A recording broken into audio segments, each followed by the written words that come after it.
Welcome to the Hollywood Times Live. Tonight's host is Ali Mushtaq featuring Nancy Worthington.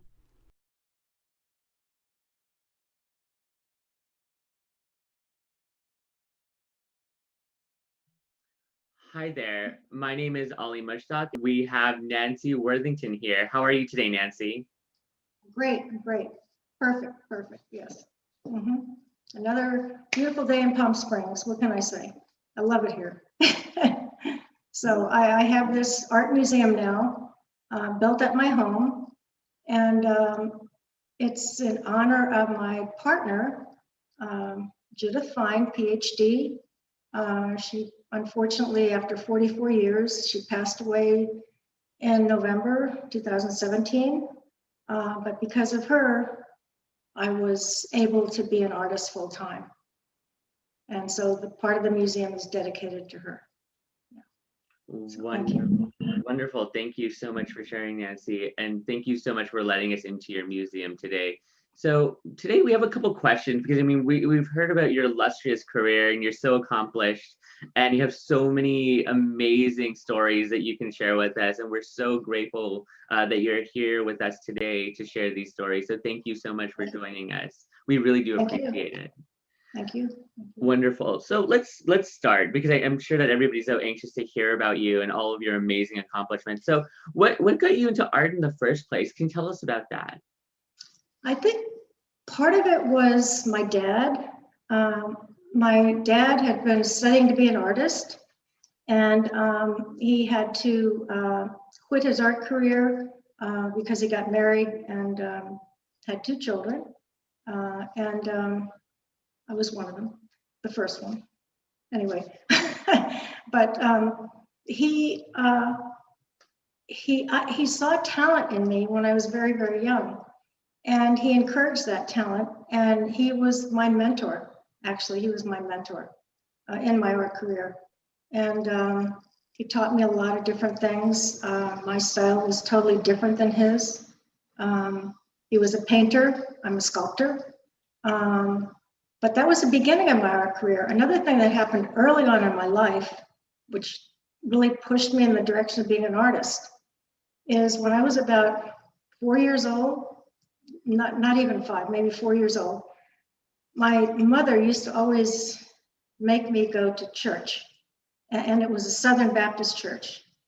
And I don't know if you're familiar with that at all, but it's hellfire and brimstone. The pastor stands up there, yells and screams at you and tells everybody that they're going to hell.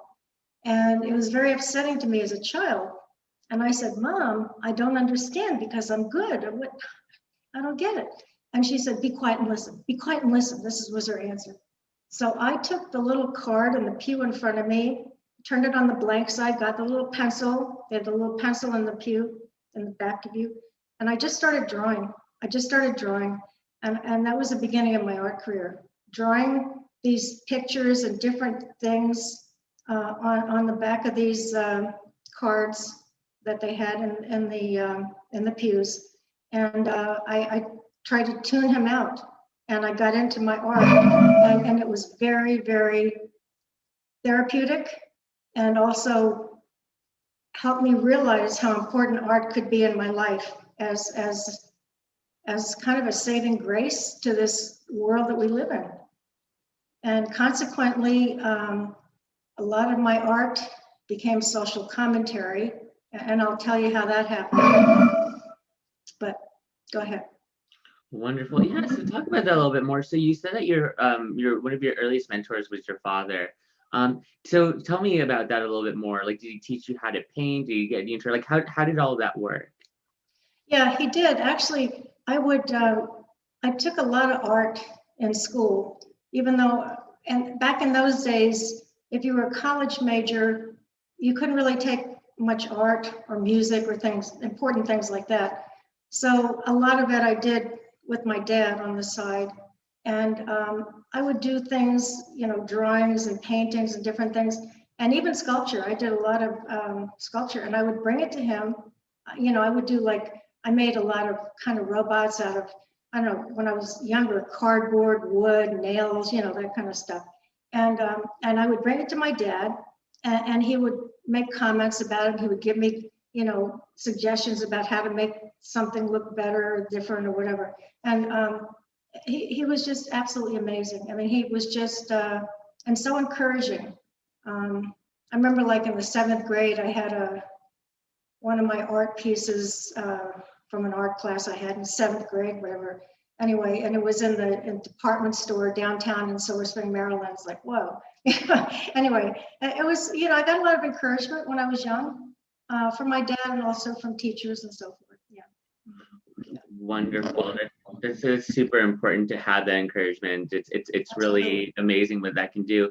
And so flash forward years later, you ended up getting your MFA and you ended up doing a lot of work within the university system. Is that correct? Like I hear you were teaching and you were one of the first women teachers to work with your department. Or professors to work with your department. Can you please talk about that a little bit more? Yeah, I got a Master of Fine Arts in Sculpture at Penn State University, but in the beginning, when I went to Penn State for graduate school, and I met with the head of the Arts and Architecture department, and they wanted me to major in painting or printmaking, and I said, what? I'm a sculptor, what are you talking about? And they said, well, we've never had a woman in the sculpture graduate department before, we don't know what to do. So I was married to a guy at the time. So I went home and talked to my ex-husband. I said, I'm so frustrated. I said, I want to major in sculpture. They want me to major in painting and printmaking. And he said, very smart, because, you know, guys know all about business and guys know how to handle, guys are really, they're taught very well how to deal with, you know, business and stuff. And he said, just tell them. I said, you mean ask them? And he said, no, don't ask them, tell them. I said, what? He said, yes, tell them to give you a private studio. And I said, really? He said, try it. So he said, what do you got to lose? I said, nothing. So I went in and talked to the head of the Arts and Architecture. I said, how about if you give me a private studio? That might work. And he goes, God, that's a great idea. Yes, I love it. So I was the first woman to graduate with a Master of Fine Arts in Sculpture at Penn State University. And very, very proud of it. Years later, I guess this was like in the 80s, I think, in the 80s or maybe even late 80s. I got a phone call from the new head of Arts and Architecture, and he said, we read about you, because I had a show in Beijing, China, and he said, we read about you and we're very proud of you and all this. And I said, yeah, did you know I was the first woman in the sculpture? And he goes, no, I didn't know that. And I said, yes. And he said, well, guess who's the head of the sculpture department now? He said, are you sitting down? I said, yeah. He said, a woman. At that time, they had the first woman professor in the sculpture department. So, I mean, you know, it's like breakthroughs here and there and all kinds of different ways, you know. It's happening, fortunately. Diversity is very, very important, and we're getting there. But I want to tell you one interesting thing. How I decided to do social commentary, I mean, a lot of it was based on my upbringing, because being that my mom was this religious nut, and it really it freaked me out. Anyway, when I was a senior in high school, before I even went to college, we went on a field trip to New York City. Am I talking too much? Is it okay? No, go ahead. Go ahead. Okay. Anyway, so we went on this field trip and to New York, and we got to go to the Museum of Modern Art. And at that time, I think it was around 1965, 64, 65. Anyway, Picasso's Guernica was at the Museum of Modern Art. And I was like, I saw it there. I stood there for a long, long time. I don't know how long, but everybody else had left. I was still standing there. It gave me chills. And that is exactly when I decided, and it's given me chills even to talk about it. That's when I decided social commentary is what I have to do. That's what I'm going to do. That's what I have to do. And that's when I started making social commentary artwork. Yeah, tell me about that a little bit more, because I think that like a lot of your work has spoken to those issues in a very profound way. And I'm just sort of wondering, so like does your own trajectory mirror a lot of the art that you've done in social commentary, as somebody who was the first woman professor in sculpture, and as well as somebody that wanted to do a lot of socio-political commentary work? Like, was there any intent to be this political figure within art, from those experiences? I don't know if I was really aiming for that. I just felt a real need to make commentary statements through my art, but very, very concerned that it remained artwork and that it was not propaganda.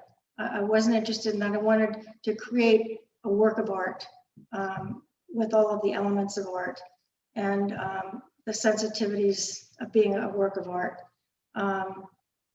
Interestingly enough, later, probably beginning in the 80s, in the 70s, my work was very hard-hitting, very, very strong social commentary.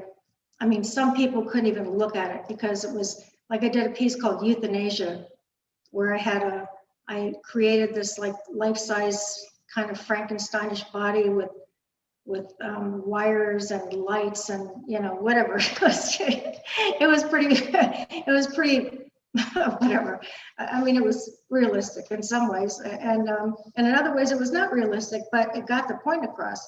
It was very moving, and it got censored, and a number of my pieces got censored, and I didn't like that, and I wanted people to look at it. I'm thinking, well, what's wrong with this? And I realized that life is a balance between comedy and tragedy, and so I decided for myself as an artist, and also for people that were viewing the work, I wanted to add one or two or a few comic overtones. So I decided to make a balance between the comedy and tragedy. So I did add comic overtones to my work. And that has been very important for me and very refreshing for me, and also for other people, because they can go into different depths of the work. They can see just on the surface, or they can go deeper. I had an art critic one time. He got mad at me because he reviewed my work at a show, and he goes, "I can't believe it. How does Nancy Worthington expect people to spend so much time looking at her art?" Which I thought was funny. Yeah, absolutely. And I want to talk about that a little bit more, because I think that's so fascinating. So your piece Euthanasia, sorry, it really made waves when it came out. And I'm just so curious, like, so what was your reaction to all of that? So for our audience, can you talk about what happened? What was the piece about? Yeah. And why do you think it struck a nerve? Well, it happened in the early 70s, and I was only in my early 20s. And so I was not that experienced at having publicity and things like that. So it's kind of a shock to me. I mean, my first reaction was, no, how can we censor art in America? This is America, we don't censor things. And then I learned, oh, yes, we do. Oh, that's nothing new. So, and I met a lot of other artists who were talking to me and trying to explain things to me and helping me along. And but yeah, it was quite an eye-opener being censored for the first time. I was like, what? Yeah, it was a shock. Yeah. Wow. So did you make any like reaction pieces? Did you make any art in response to what was happening at the time? You mean the euthanasia piece? Well, I didn't really. I went to the reception. I mean, they had my sculpture life-size thing was locked in a room somewhere. And so I went to the reception, even though I was kind of depressed about the whole thing. I mean, that was my first reaction. I just got depressed. I just couldn't believe it. I got depressed. But I went to the reception, and I had a stone tablet, like a piece of marble, that I had put a picture of the work and also some statement about, censorship in America and all this kind of stuff. And I got interviewed by some art professors art history professors at Stanford and San Jose Museum and different places. And it was the beginning, I think, of my work being noticed and kind of coming into the art world. I think I could have done a better job with managing things and taking advantage of things, but I was naive at the time. So, I did what I could, but I was pretty naive. Yeah. Interesting. Yeah. And so just sort of like thinking about some of the other pieces since that, euthanasia piece making all those waves and stuff like that.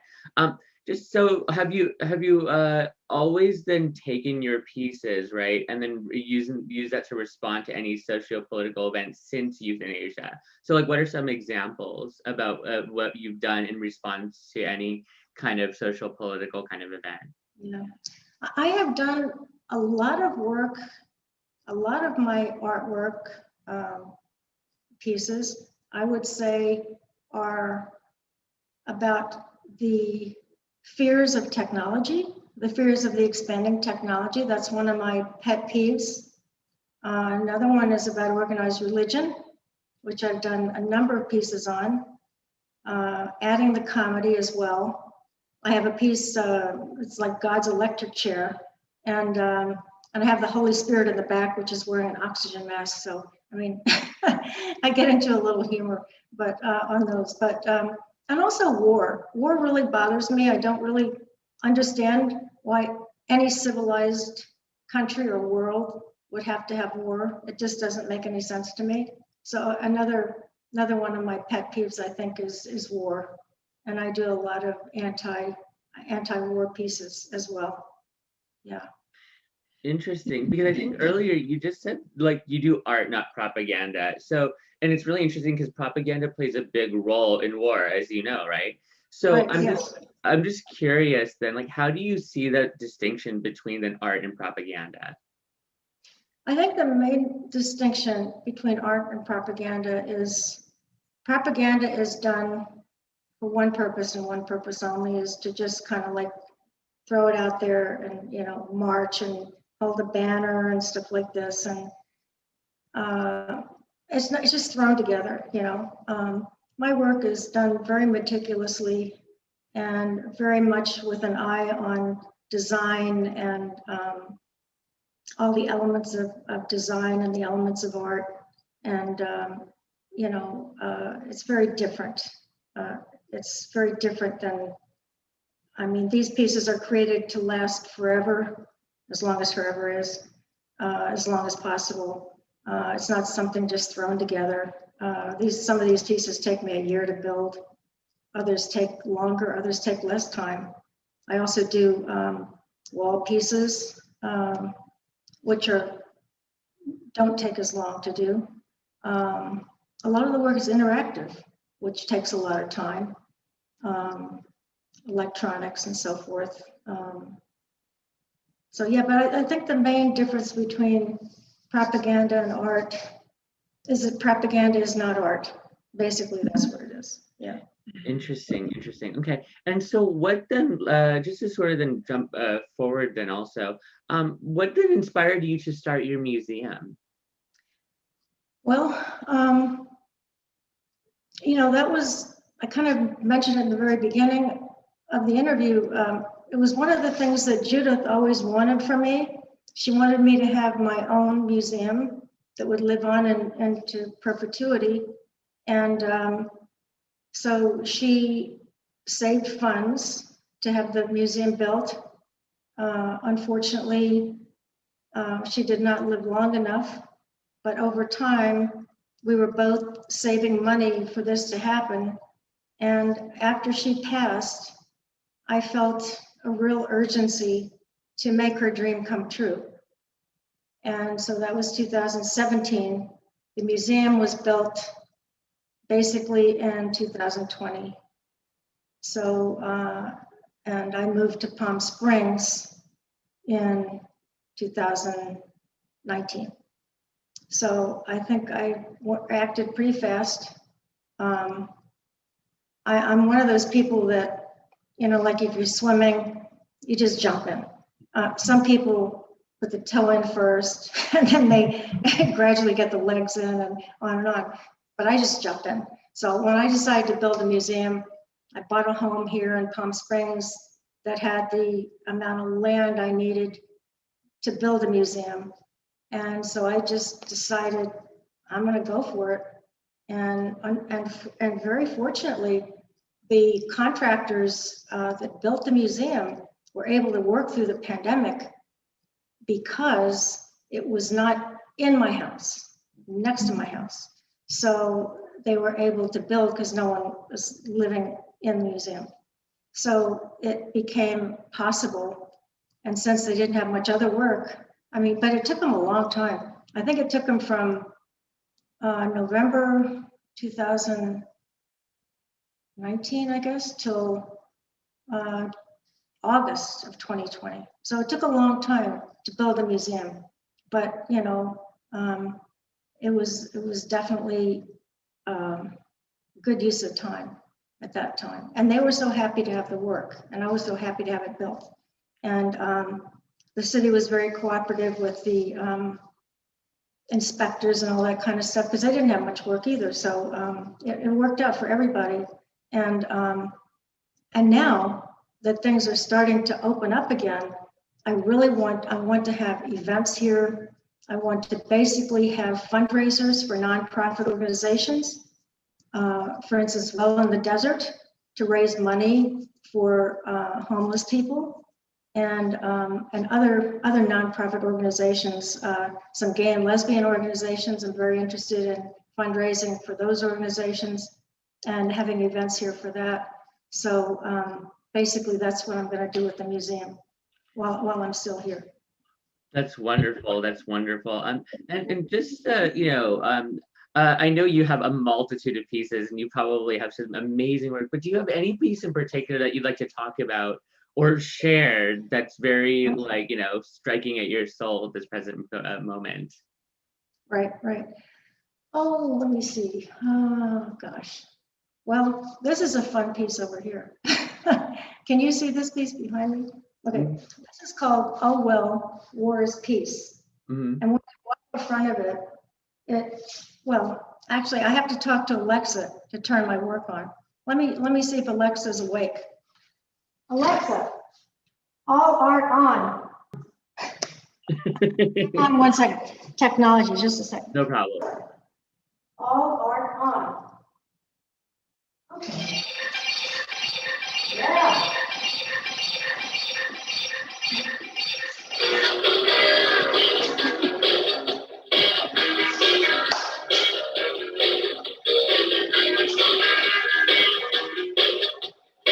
There you go. Should I hold this up and move it around the room? Sure, if you like. No?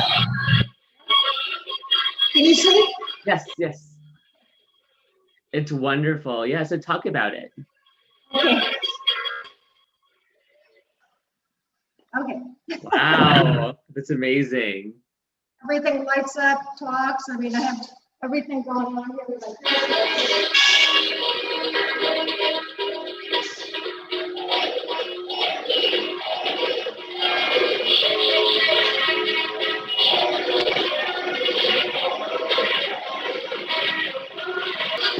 And so on.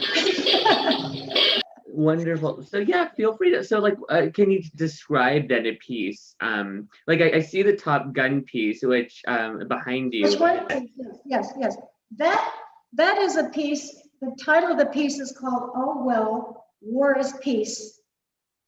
And this particular piece is another one of my anti-war pieces, and the title is from George Orwell, where they say war is peace and freedom is slavery, and ignorance is strength, all that kind of stuff, And the front of the piece is kind of like an arcade sort of thing, and it was from I did a George W. George W. series, which was about President Bush, George Bush. And it was the first time I'd done political artwork, but I was so upset because I felt that he was appointed by the Supreme Court, and it was a shock. That it was the first time in my lifetime that I felt like the election was not valid. And anyway, so the front is this kind of very active, interactive side. The back of the piece, and this lights up, but it's not lit up now because Alexa turned everything off. Anyway, this is a very contemplative side, and it has a seat built into it. Can you see the seat? Mm-hmm. This is a seat right here. Mm-hmm. So this piece, this side of the artwork is you can sit on the seat and contemplate what 9/11 was really about. What did it mean? What was behind it? And who was behind it? That type of thing. So that was a major artwork from the George W. series. Wow, that's really amazing. That's really, really amazing. Thank you for sharing that with us. That's Sure. really amazing. Sure. Yeah, Sure. and so is there anything that you want to tell our audience, or is there anything that, like, you want to share with us that we didn't cover today? Yes, I would actually. One of the reasons that I make the art interactive is because I want to bring art off of the pedestal. I can't stand it when I go to a museum and they say, don't touch this, don't touch that. I get in trouble all the time because I want to touch things, right? I don't hurt anything, I just want to touch it, I just want to touch it. But if I go into a museum and my work is there, I can just touch it. And if they say anything, I just say, it's mine, go away. Anyway, but I want people to realize that art is part of life, and that art reflects what's happening in life, and that some art, I kind of feel like societies and civilizations are known by two major things. They're known by the wars, and they're known by the art. Whether the art is visual art, whether it's music, whatever it is, that's how civilizations are remembered and known. And so it's important for me to help people feel like that they can get involved and that it has something to do with life. And by physically involving, like this piece, let me show you this piece here. Like this piece, can you see this piece here with the chair? Yes. Okay, this you can actually sit in and push the buttons. So it's just a matter of, if you can get people physically involved in art, then they start to realize, hey, this isn't just some foreign thing, ephemeral thing that's up there on a wall and I don't have any idea what it's about, or what it doesn't have anything to do with my life, but it does. And even the pieces that are up there, ephemeral, they have something to do with life too, but it's easier for people to relate if they can actually physically touch or get involved somehow in the work. And so that's very important to me. And I know I had an incident one time. Well, I've had many of those incidents, but my work was at a biennial in Brazil, Sao Paulo, Brazil. And they roped it off and they wouldn't let anybody touch it. And it was meant to be touched. And, part of the meaning was not there, but but what can I do? But in my own museum, that's not going to happen because people can touch. I always forget the business end because my partner was the business one. I'm the one that creates the art. She's the one that was the business person. You see this on up? How's that? See it? Yes. Does that shine Yes. up? Yes. Is that all? Okay. So Nancy Worthington, here I am. Wonderful, wonderful. Well, wonderful. Thank you so much. And thank you for having us in your museum today. I mean, we really appreciate it, and we're really grateful that you're taking the time to share with us your personal history, what inspired you, and some of the things that sort of drive you to create art. Yeah. We really do appreciate, and we really do thank you for your time today. Thank you. And it was really amazing. It really was an honor being able to interview you today. And Ali, I got to tell you, you're a wonderful interviewer, and I really appreciate the interview and your good questions and all that. And I mean, thank you for doing this, and thank Valerie for doing this. I really appreciate it. Absolutely. Thank you so much. Okay.